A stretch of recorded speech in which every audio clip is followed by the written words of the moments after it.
often when we talk about anxiety, climate anxiety, but also anxiety and depression, we have a focus on the individual. What's wrong with them? And what we see as good mental health is the ability to function symptom-free within the society that actually has a normality that is, we can see that now, that is costing us life, human life, but also more than human life. So then we have to ask, well, what's that kind of normality, and what does it mean to fit into it? And is that health? Is fitting into it without any symptoms, is that a sign of health? Or is that the sign of dysfunction? Hello and welcome to Planet Critical, the podcast for a world in crisis. My name is Rachel Donald. I'm a climate corruption journalist and your host. Every week I interview experts who are battling to save our planet. My guests are scientists, politicians, academics, journalists, and activists. They explain the complexities of the energy, economic, political, and cultural crises we face today, revealing what's really going on and what they think needs to be done. These are the stories of the big picture. Go to planetcritical.com to learn more and subscribe. My guest this week is Steffi Bednarek. Steffi is a writer, speaker, and a climate psychotherapist. She works at the intersection of systemic change and trauma therapy, supporting individuals and organisations to address the urgent need for regenerative change in ways that go beyond the mere correction of what is visible on the surface. Steffi joined me today for what is truly an extraordinary conversation. She begins by exploring the difference between the self and the soul, that the soul is something ephemeral, something bigger than just oneself, connected to the entire world, whereas the construction of a self ensures us to consider people who are sick in a sick society are treated as though they are dysfunctional, rather than having a very rational reaction to a world in crisis. We talk about the difference between the private and public split, that the professionalization of the industry of psychology ensures that people have become adept at identifying problems within themselves, and that these problems are treated in private rather than taking those feelings out onto the street and demanding systemic change. She talks about the metacrisis as a birth process, that we are in the birth canal, rupturing, hopefully, into a new mode of organizing, a new way of being in the world, and perhaps a maturation. We then talk about the body, the role of the body as holding information and knowledge that we have no words for, as the tool with which we can connect with the outer world, that we can enlarge our skin to include not just ourselves and our many selves, but other people, other species, and even the body of the earth. We go on then to talk about psychological resilience, how to build it through curiosity, that the climate crisis exists everywhere, even how we think about ourselves, how we treat other people, and applying a systems thinking lens to this, that we cannot expect ourselves as individuals to change the world, but being together and shifting our perspectives allows us to see more pathways that wouldn't previously have been available to us. We end with a conversation on death, the importance of embodying a knowledge and a welcoming of death, and grief. Grief for what is, grief for what has been, and grief for what may be. I hope you all enjoy the episode. If you do, please share it far and wide. And if you're loving the show, become a patron on Patreon or support Planet Critical with a paid subscription at planetcritical.com. By signing up, you'll get the Planet Critical newsletter inspired by each episode delivered straight to your inbox every week. You'll also have access to the wonderful Planet Critical community, who are full of inspiring thoughts, ideas, critiques, and determination. The links are in the description box below. I'm so grateful to everyone who chooses to support the project. I'm a vehement believer in ad-free and open access content, so Planet Critical wouldn't exist without the direct support of the amazing community. Thank you so much to all of you who believe in Planet Critical and keep the project going every week. Steffi, thank you so much for joining me on Planet Critical. It's a real pleasure to have you on the show. Thank you so much for inviting me. My first question for you is, why is the world in crisis? Do you know, this is immediately a tricky question for me, and I kind of knew that you were going to ask this. So I obviously thought about how do I get out of this question? Yes. How do I get out of answering it in a straight, with a straight answer. So my work is about double binds, and if it's of interest, I can say a little bit about that later. But I feel like it's an invitation into a double bind where any way I turn with the question, I feel like I'm bumping into something that feels a bit uncomfortable. So I wonder whether I can dodge it and kind of use the time that we have in this hour to for it to be a longer answer rather than just whatever I would come up with in 1 or 2 lines. Because in a way that I feel like part of my work is to expand how we may frame the questions before we even gesture towards an answer. Well, then let me pass it back to you and ask, how do we deconstruct or rather expand this question? Yeah. So I think I mentioned double binds, and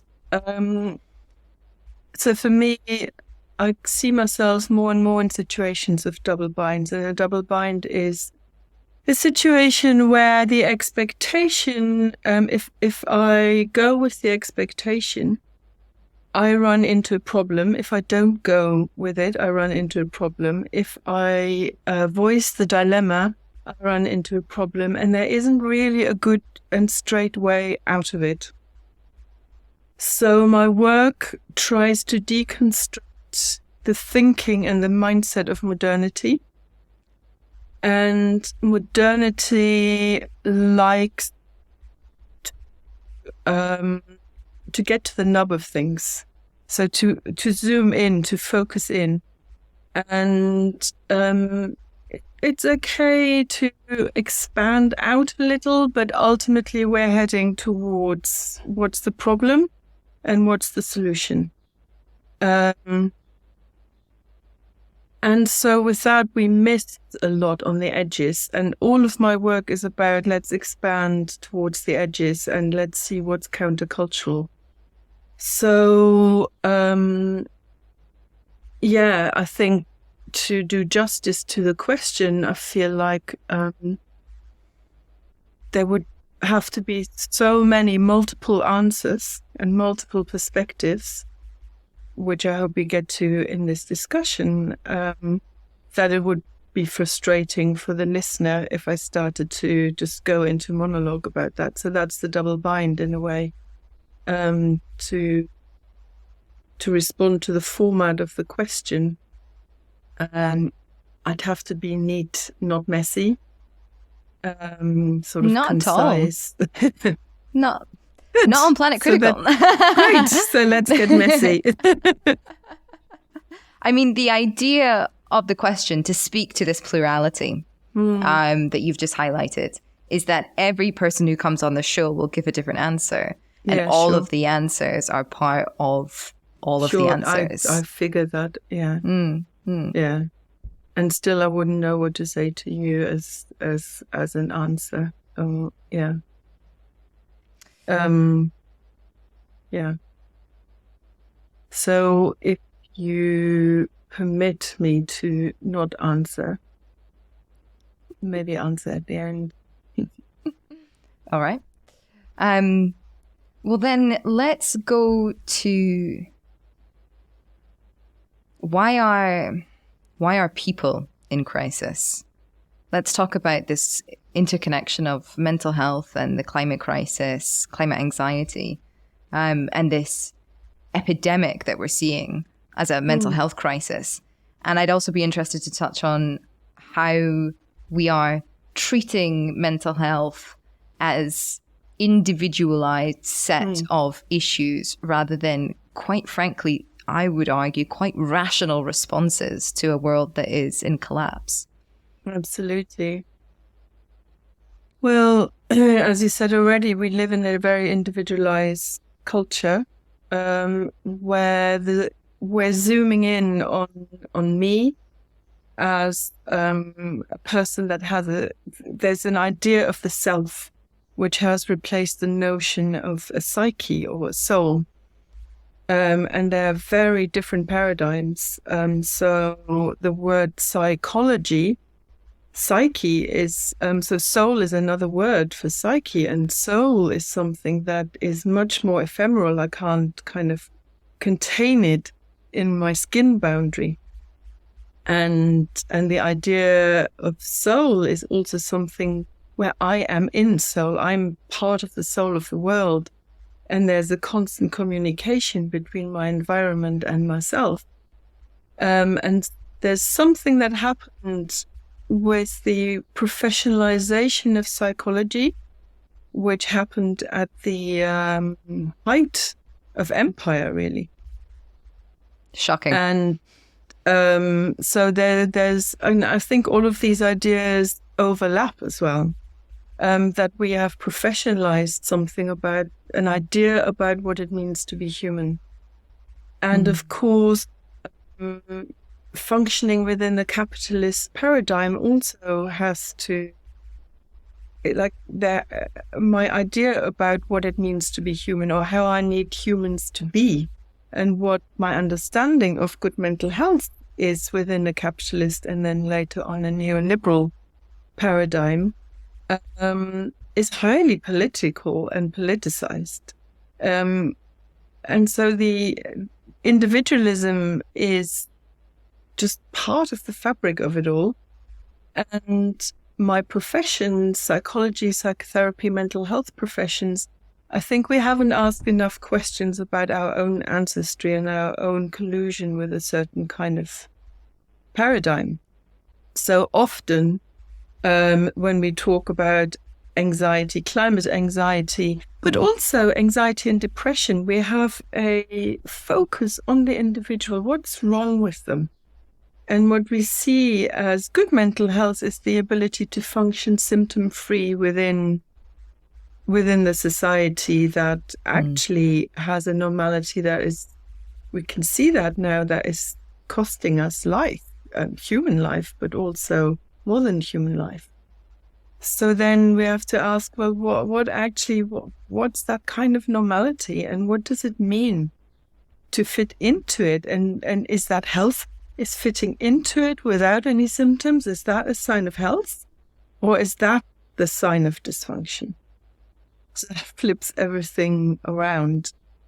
And I think there's a lot of confusion around that now. So I'm a climate psychologist. Within climate psychology, we very much make the point that feeling anxious is a healthy response to an unhealthy situation, and that interventions shouldn't aim at completely reducing this anxiety. But even within that argument, we still may apply this Cartesian mindset of enlightenment, where we may say this, but nevertheless, clients come and nevertheless want to get rid of this unpleasant feeling. And practitioners may nevertheless offer tools to kind of appease, whilst the narrative is different. So I think we see a lot of confusion around different paradigms of looking at the world, because what would it actually mean if we said, well, actually, maybe this is healthy? If we radically stayed with that, it would just blow everything out of the water.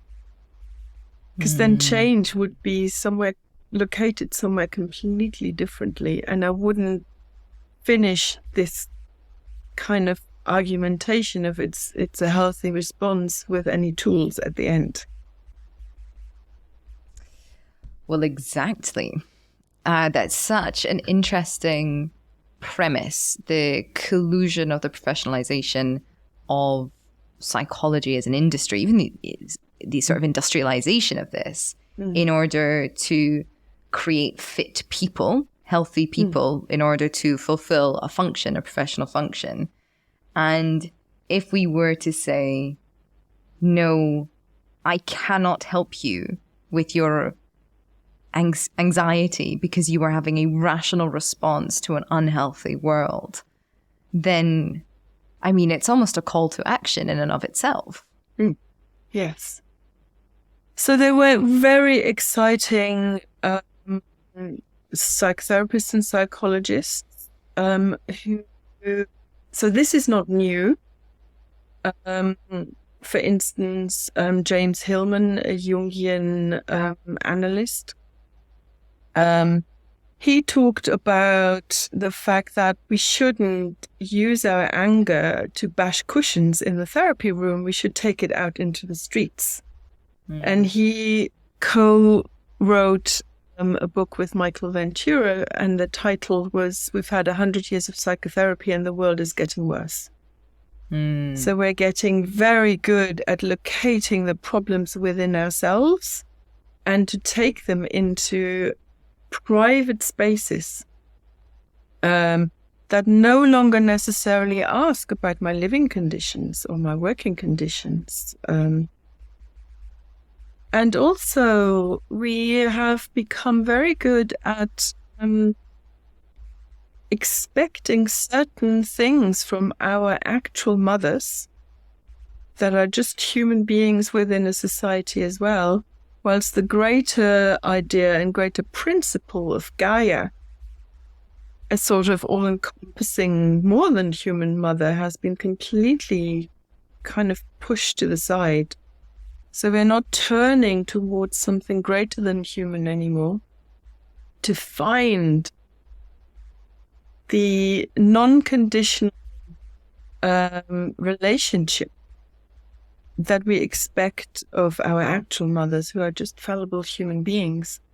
And then sometimes psychotherapists become the new mothers that kind of keep that idea alive of all of the lack of the, and it literally has been mothers. Now it's dads as well, but for a long time the profession has looked at mothers very particularly.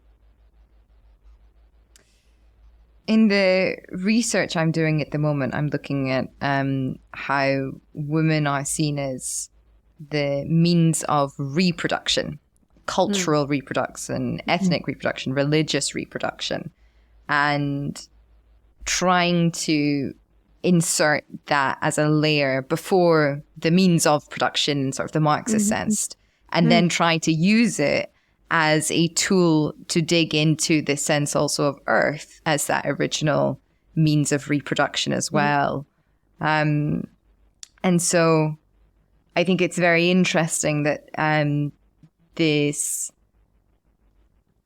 professionalization follows that same kind of hierarchy of Cartesian enlightenment, away from the Earth, up through the women, eventually to, you know, the male father figure.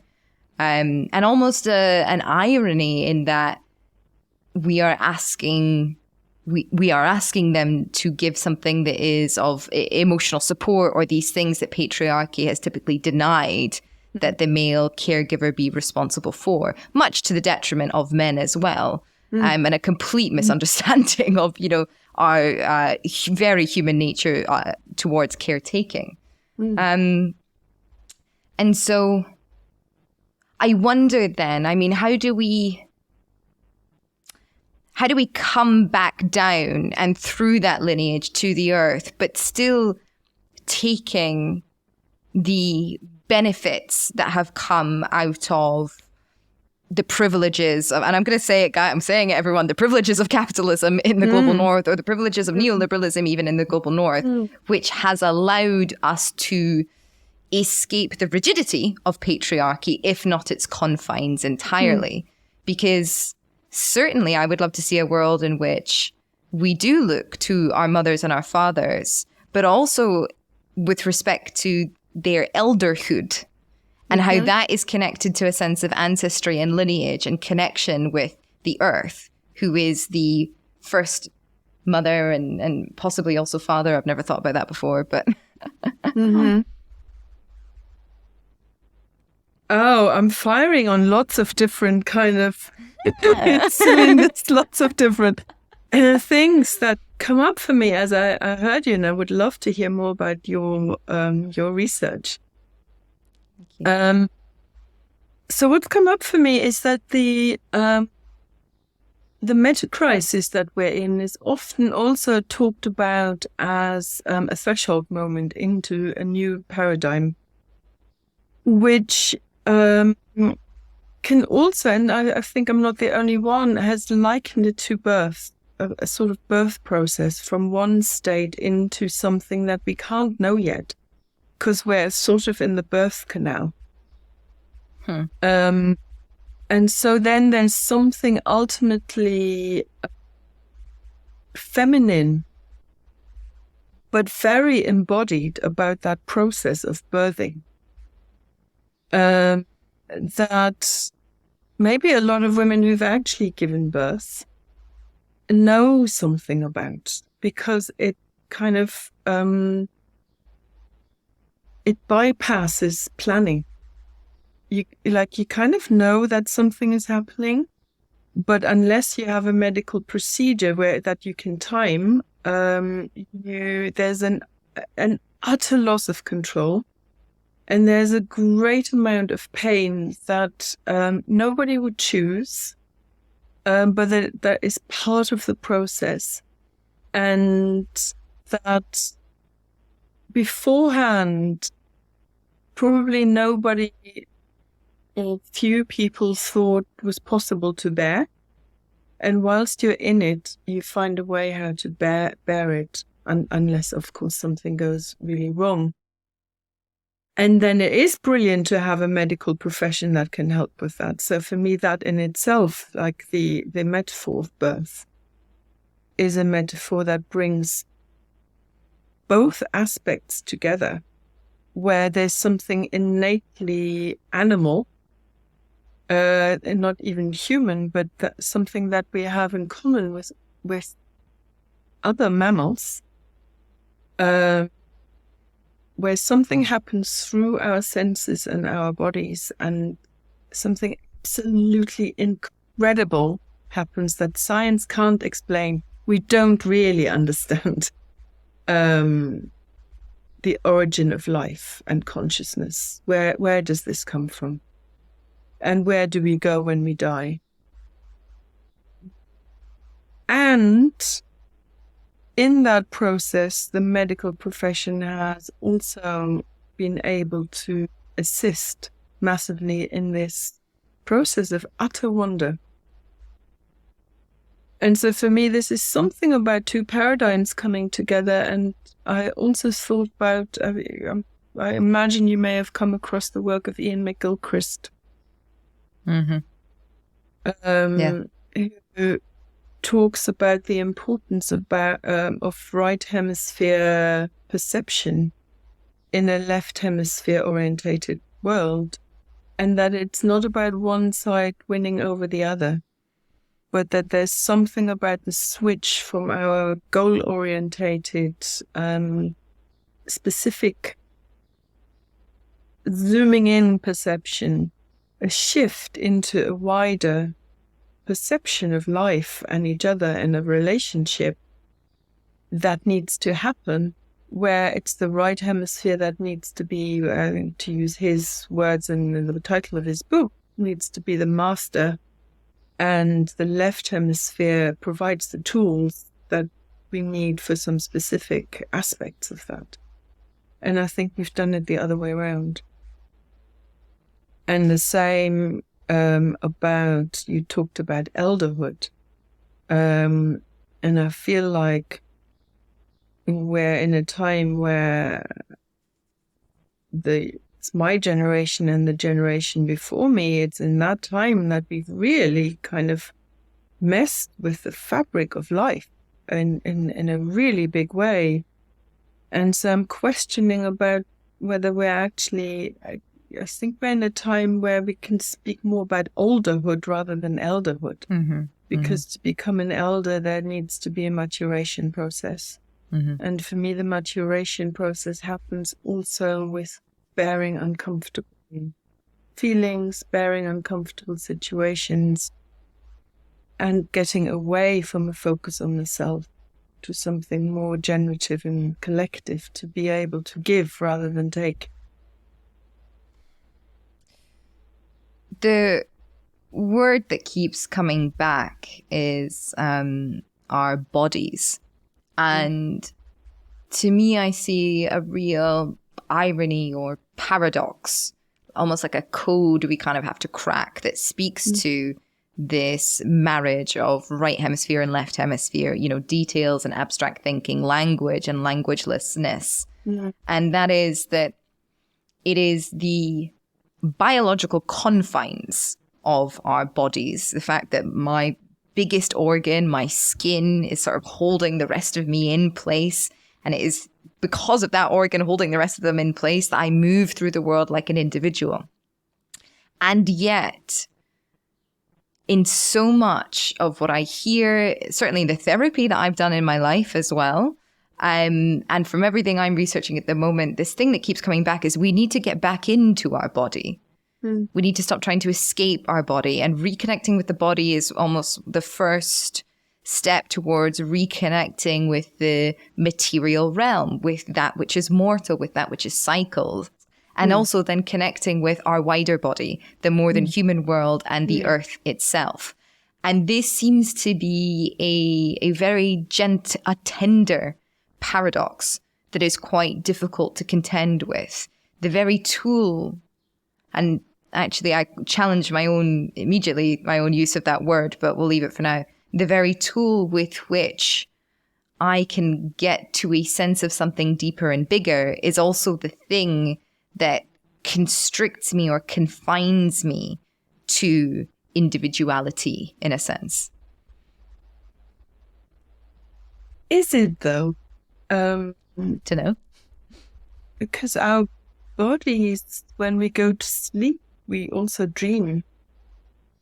And some of the senses that I may feel in my body may not be my own.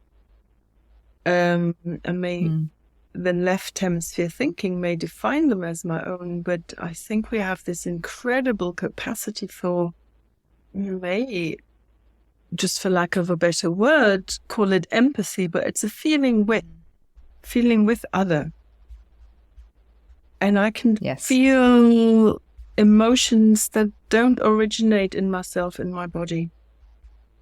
And already then I've extended beyond this skin boundary. And I think that's possible too with the more than human. So I can definitely communicate with my dog. But there's also some really nice work that has happened for decades. And I think indigenous cultures know a lot more about that. But it has also happened in my profession in psychotherapy, where, for instance, just to quote James Hillman again, he asked people to send in dreams of bears. And he wasn't interested in their psyche. He wasn't interested in the person. He wanted to know about bears. He wanted to know how the bears are doing. But it's like how they may visit us in our dreams and how they may disturb us in our bodies and in our senses. And so I think there's something also in between, but that takes, as you say, an embodiment, actually paying attention to how I feel and holding it lightly to think, well, is this my feeling? Or is this co-generated? And I've been quoting this a lot recently. I spoke to a really dear friend and colleague in Germany called Juliane Appel-Opper, and she's a body psychotherapist. And she talks about trauma, that some trauma, and that can be in our own lives, but also ancestral trauma that comes down our lineage or collective trauma, that some trauma that is in our bodies, that our skin is not big enough to hold it, and that we actually need shared skin to be able to bear the trauma. And I think that's such a beautiful idea, that one body may not be enough. That's stunning. I've been thinking a lot recently about this idea that the body knows what the mind cannot grasp, that there is inherent knowledge in our bodies, that when we trick ourselves into thinking that the world is okay, or something's going to sort it out, or there'll be some magic solution at the end of the day, or just simply that everything is fine, whilst the house is on fire, essentially. And that the anxiety that wells up in our chests, or the depression that weighs on our shoulder, it is our body's way of communicating, of being in relationship with the external environment, even if our minds are desperately trying not to be in relationship with the external environment. And so how do we access that knowledge that is shared, that is collective? And then how do we go around exploring it when some of this knowledge is fundamentally without language? Beautiful. So just asking the question, I think, is so important. This would be a question that in certain contexts would just immediately, even the question would just be kind of pushed to the side. Late in the last few years, I work on a lot of sort of committees. Some prepare for COP, and it is astonishing how even a question like that would just be seen as unimportant. Let's get back to the agenda. I think we've got a lot of tools, and I think these tools, some are Western tools, and I think indigenous cultures have got a lot to contribute. But often from the Western lens, that's too out there. So it's too far out from the comfort zone.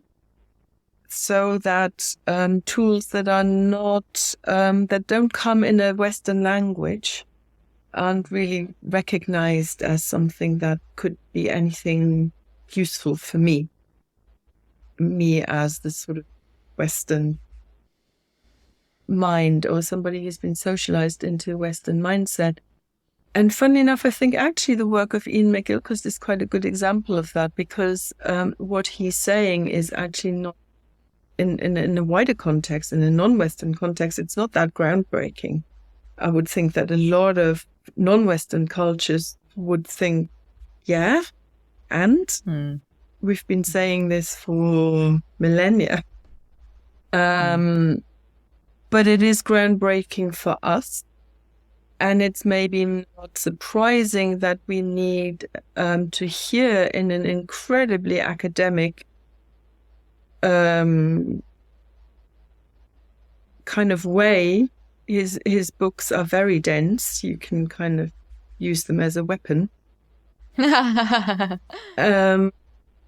But he had to really go into, like, really make sure that he answers beyond any doubt the questioning academic mind, to argue that it may be worthwhile to depart from this logical thinking.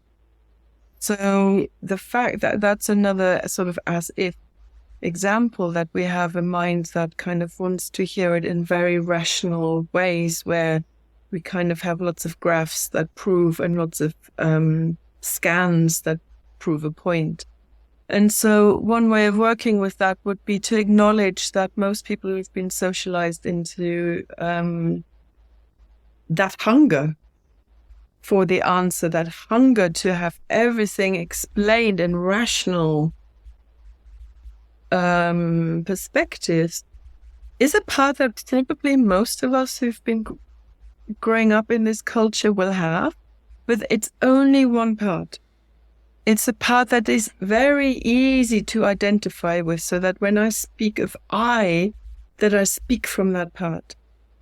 But in my work, and I work with a lot of change makers, so this method of internal family systems has proven to be very helpful, because it looks at us as multiples. I have multiple aspects in me.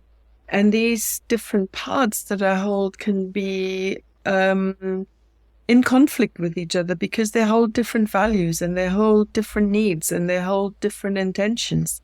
And so there's this internal conflict in me about what the right way of doing things or how to live might be. And there are aspects of me that are more adapted to the culture I live in because that's important. Otherwise, I couldn't survive. And so all of these things that I may conveniently point at in others as if only they would change it, it's very likely that I have parts like that in me too. But we can unblend from these parts. Like they don't have to run the show. We can become curious about them. We can get to really know these parts and I'm actually going to do it differently. I'm going to listen to the parts that have been exiled for such a long time because they're uncomfortable, because they don't fit in, because people may laugh at me if I talk about these aspects of me, because they make me vulnerable. And so it's the curiosity about when I unblend from the dominant narrative, what else is there?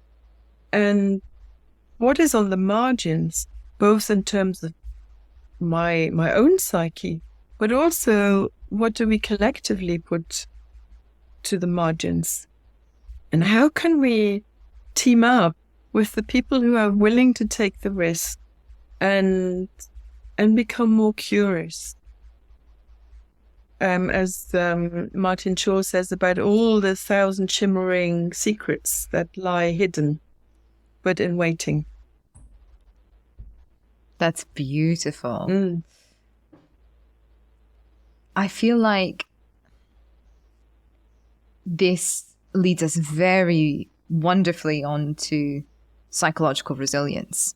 Because for me, the thing that keeps me resilient, because this comes up a lot, right? Yes. For my friends or people I meet, they're like, how are you not incredibly depressed if every day is about investigating why the world is in crisis? And I'm not incredibly depressed. And just heads up, everybody. Brilliant. In fact, I have found that doing this work has alleviated a huge amount of the suffering that I felt during my 20s. And I think a part of that is because it's a constant turning outwards towards the world, asking to be in relationship with the world and in relationship with so many people. Second is I get to meet and speak with fascinating, beautiful people not just every week, most days, who are really actively working on making their part of the world a better place, which is incredibly empowering and inspiring and just wondrous to watch. But I think also it's a sense of curiosity and a sense of understanding that one person cannot change the world. It's not my job or anybody's job as an individual to change the world. But if we can do what we can with what we've got in the place that we are to try and affect some change, then that is the most empowering thing that one can possibly do. And it really does bring such a sense of joy and capacity to keep going. Yeah, beautiful. Yeah, and I think I share that with you too.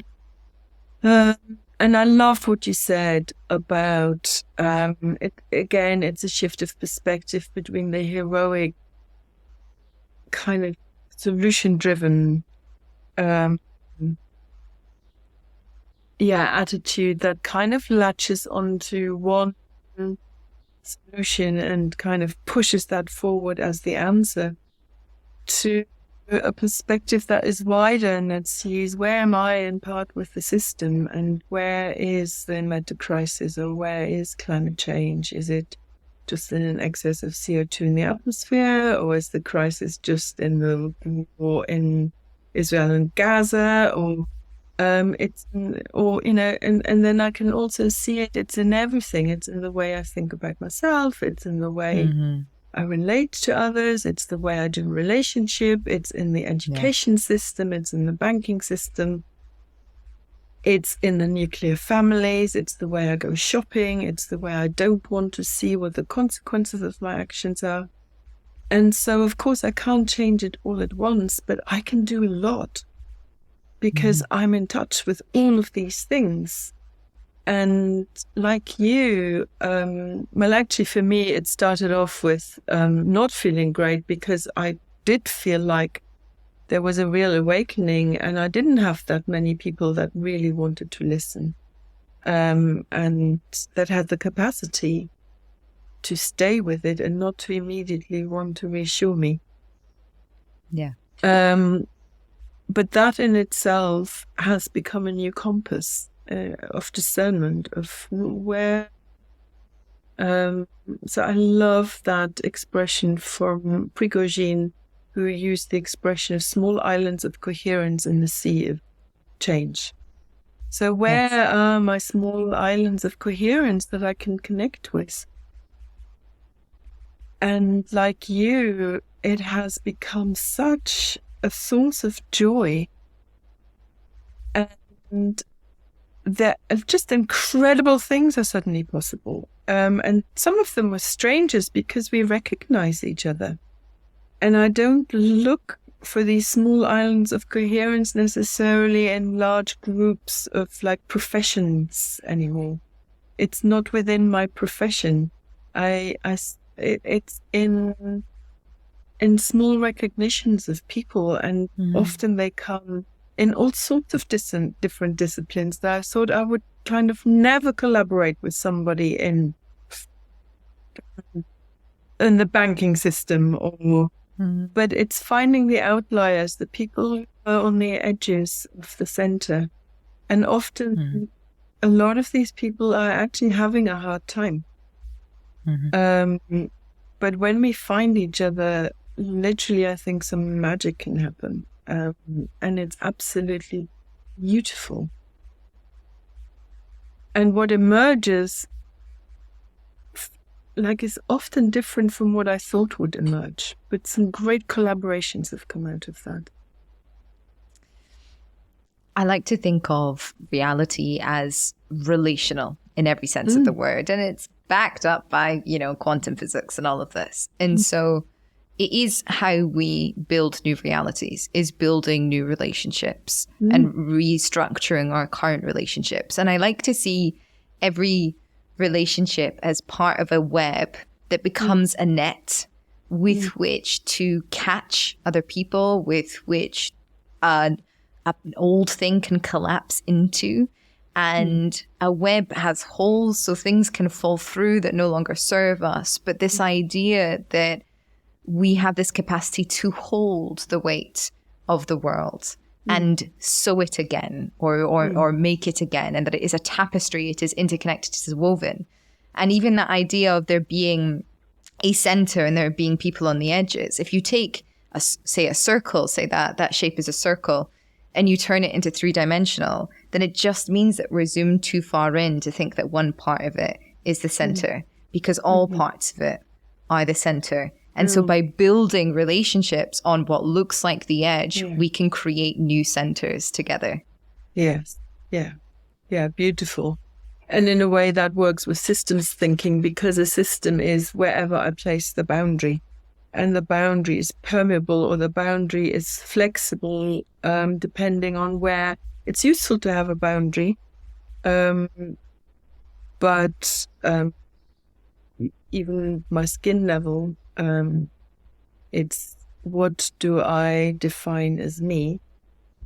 Is it my body has a skin boundary, or when I look out onto a landscape and I feel like that boundary blurs, where's the boundary? I can feel myself as the woodland. I can feel myself as this field.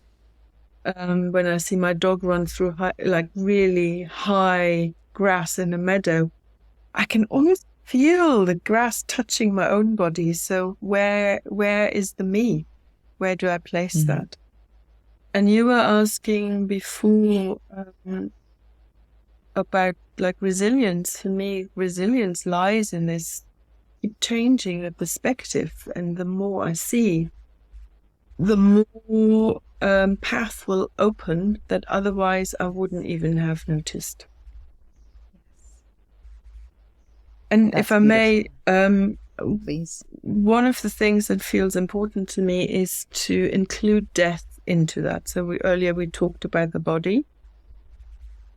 And so what a lot of people find terrifying about being an embodied being is that this flesh and blood body is also decaying and aging and dying, really. And so how do we also accept death, metaphorical death, but also literal death, that we're dying, and that's part of what, and a sort of ecological design. So there are other parts in the collective psyche that really are invested in that not happening. I interviewed Nikki Yoxall, who's a farmer, grass-fed beef in the north of Scotland. And we had the most fascinating conversation for 45 minutes around death. And it is really, really beautiful because this is something that she contends with probably more than your average person, being a farmer of animals, you know, raising animals and then eventually slaughtering them. And this was also where we got to this sense of like, in the same way that the mind tries to escape the body's bad feelings, the mind is also trying to escape death, essentially, these other parts of the family system that you're saying. And how is it? And sorry, side note, I do think that this goes back, you know, back through Judeo-Christian history, you know, to the ancient Greeks and Plato's idea of there being a perfect realm, an eternal place, that the earth is a profane place and there is something else destined for humanity alone. And I think it's very interesting that images of heaven are always marbled and white and staircases and halls, as if heaven wouldn't be a return to Eden and the fruitfulness and the nature and the wildness. And it is something that we really, really struggle with in the global north, even our rituals of death. This is what Nikki was talking about. Our rituals of death are so divorced from us. You know, it's my grandmother just died, and I was really astonished, I think, by the process of her, the ritual that we held for her, the funeral, because we'd had a sort of beautiful, personal, private ritual with her in her last day. But then this other thing that was public facing, it was a private company that took in her body and money was exchanged, and there was a whole process of you know, what font do you want to use and how do you want this to look, and even, do you know what, the moment for me that really hit me was we were in the car that follows the coffin, and they walk, the people that are dressed in like top hats and whatever walk outside along the car for a while to the end of the street. And this is part of this ritual, and I'm sure it has its roots in something probably pagan back in the day. But I was like, these are strangers. They are strangers that we have paid to walk for my grandmother. And it made no sense to me. It felt totally disembodied. And just this idea that death has to be as far away as is culturally or respectfully possible, in a sense, because we don't want to deal with it. Yeah. In my late 20s, I trained for 3 years in death rituals. And everybody thought it was absolutely weird. But I loved it, and I met some incredible people on this training.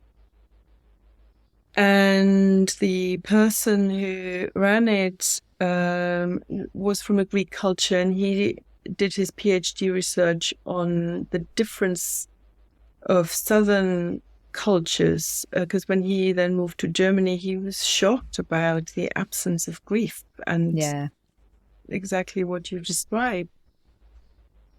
And so just the one bit from that I want to kind of maybe bring or offer is keening women. They're strangers as well, but their role, at least that's what we then visited some cultures that still had grief rituals as part of the culture in Greece, and they were trained, but they were strangers to the family. But their role was to make sounds that bring grief forth, but to also make sure that people didn't dissociate. So it's the noise of their wailing that allows others to make noise, to be embodied, and there's a movement to it. So you don't just stand straight. It's like there's a movement to get grief flowing. And it's fine if you didn't even know the person who died. It's fine. Like you offer your grief to the sort of community. But interestingly, their role was also to check when somebody was no longer really in their body, in the here and now, and almost like departed, when it became overwhelming for them. And they started by hitting that person's body and to bring other people to kind of make eye contact, to bring them back. Wow. It's like, grief is okay. We want grief, but we want you to stay present, and we need each other for this. You can't do this on your own. And I thought this was both beautiful, but it was also quite challenging, because of course then I returned back to Germany and where I grew up, and it was like you said, I suddenly felt the moral injury of the absence of this.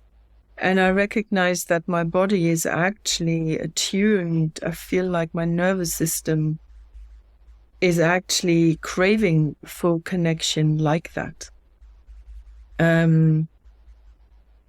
But the absence of it is almost like a grief that I had no name for, because I didn't even know that this exists until I experienced it. That's so interesting. You know, it makes me think that perhaps something that I miss from my dialogues is a welcoming in to the grieving process for the world that we will leave behind, because the way that I think about, this stage of neoliberal, genocidal, late stage capitalist, imperialist history is good riddance. I'm keen for us to be birthed into that next phase of political organization at the very least, and ecological balance, let alone sustainability. But there will also be things to say goodbye to, and there will be a grieving process. Not only a grieving process actually for the things that we will miss, possibly like, having such easy access to the rest of the world if you can afford it through air travel, but also a grieving process for the things that have been done in the name of imperialism and the atrocities that have been allowed to unfold over the earth, and our collective responsibility for that. And perhaps that is also something that I need to invite into this space on Planet Critical, not just as a space for deconstructing and understanding and even grief and anxiety for, how awful things are, but God, the fact that we let it get here as well. That's a different kind of grief, isn't it? Yeah. A very beautiful way of tuning into that I work with in my work. And I don't know whether that would work for you on Planet Critical. And that actually comes from, what's its name? Radical Joy for Hard Times. So I don't use the entire method. there's an invitation to find a place within 10-15 minute walking distance of our home, an actual place that is near so that I can visit it, but a place that I perceive, or that people I work with in coaching and mentoring, that people perceive as wounded. And it doesn't matter whether I would perceive it as wounded, but they perceive it as wounded. And it is just astonishing to ask people, what's a place nearby that is wounded? And to feel into that place. And that actually happens beautifully when I ask people to spend some time there, at least half an hour. And it's fine to think once way into it, but eventually to also just perceive, what does my body pick up in this? What does it feel like to be in this place that ordinarily I would turn away from? Because when we go into nature, we want the nice places. We turn away from the places that are traumatized, that hold trauma. And of course, more often than not, it's a human-induced trauma. And to bear being with that, whether I'm just connecting with it and kind of remember the place, visit the place. Something happens. And if I hold back and often there's a wish to immediately fix it. I'm going to write to the council about this.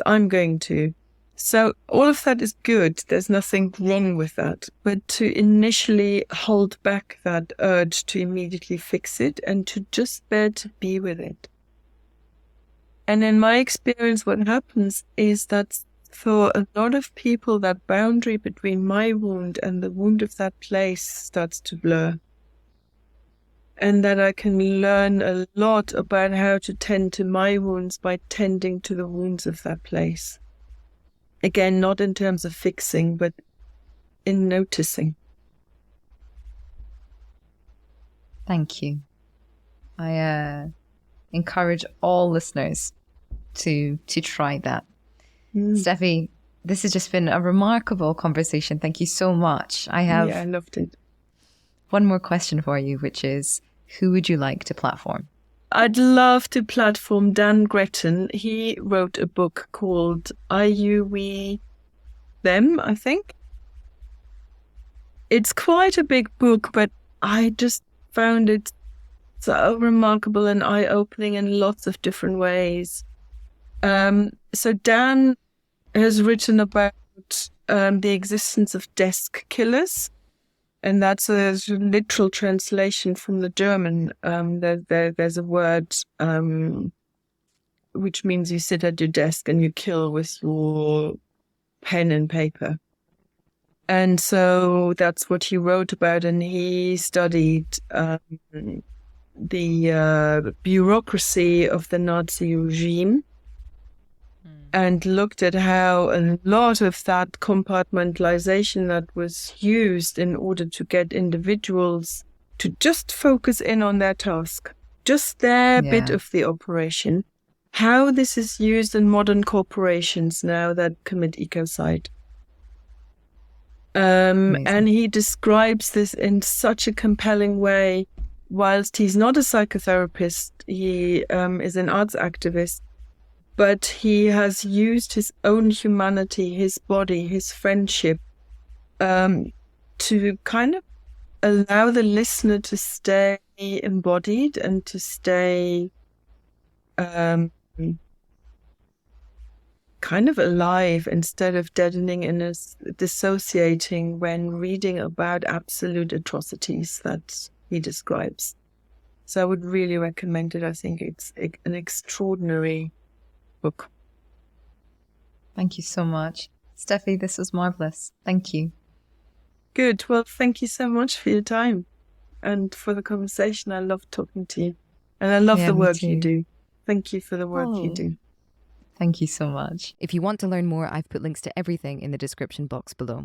Remember to subscribe to the channel if you're new here and share the episode if you enjoyed it. To support the show, subscribe at planetcritical.com, where you can read the weekly newsletter inspired by each interview. You can also become a Planet Critical patron. All links are in the description box below. As always, my deepest thanks to that community. Planet Critical wouldn't exist without your support. Thank you everyone for listening and for coming on this journey together.